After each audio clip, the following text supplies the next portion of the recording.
Umangat na nga ang Los Angeles Lakers sa ikalawang pwesto ng Western Conference standings matapos nilang talunin kanina ang Los Angeles Clippers sa score na 108-102.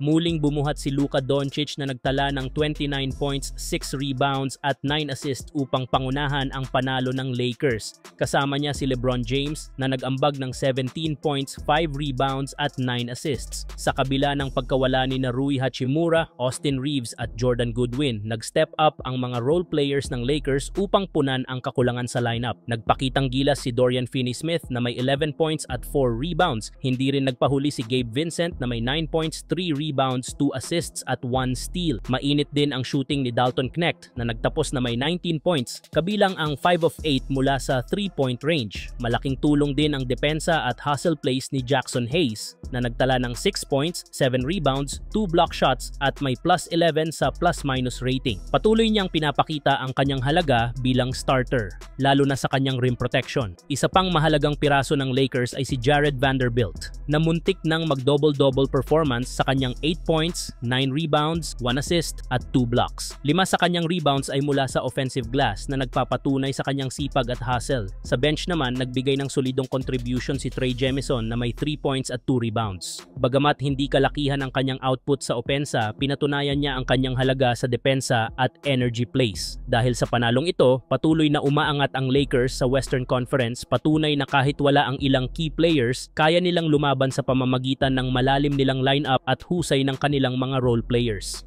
Samantala, madaming ang humahanga ngayon sa Los Angeles Lakers dahil sa kanilang nakakabilib na pag-angat sa Western Conference standings. Matatandaan na noong December, nasa pang-10 pwesto pa lamang ang Lakers, pero sa loob lamang ng 3 buwan, umakyat na sila sa pangalawang pwesto. Ang kanilang matinding panalo laban sa Los Angeles Clippers ay naging mahalagang hakbang sa kanilang pag-angat. Bukod pa rito, ang pagkatalo ng Denver Nuggets sa Boston Celtics ay nagbigay daan upang mapanatili ng Lakers ang kanilang mataas na posisyon. Dahil dito, patuloy na nagiging dominante ang koponan sa kasalukuyang NBA season. Sa kanilang huling 20 games, ang Lakers ay may 16 wins at 4 losses. Isang impresibong record na nagpapatunay ng kanilang husay. Kapansin-pansin din na kapag naglalaro si Luka, mayroon silang 6 wins at 2 losses na nagpapakita ng malaking epekto ng kanyang contribution sa team. Maraming tagahanga ang naniniwala na hindi dapat ginagawang basehan ang standings sa unang bahagi ng season. Sa ngayon, patuloy na pinapatunayan ng Lakers na isa silang lehitimong contender sa playoffs. Maraming analyst ang bumatikos sa kanila noong una, lalo na matapos lumipat si Luka sa koponan. Isa sa mga pinakamatinding kritiko ay si Charles Barkley na nagsabing hindi magiging epektibo ang kombinasyon ni Luka at LeBron dahil pareho silang ball-dominant players. Bukod pa riyan, sinabi rin ni Barkley na hindi makakaabot sa playoffs ang Lakers at ininsulto pa ang kanilang roster pati na rin ang head coach na si JJ Redick. Ngunit ngayon, tila isang matinding sampal sa kanya ang tagumpay ng Lakers.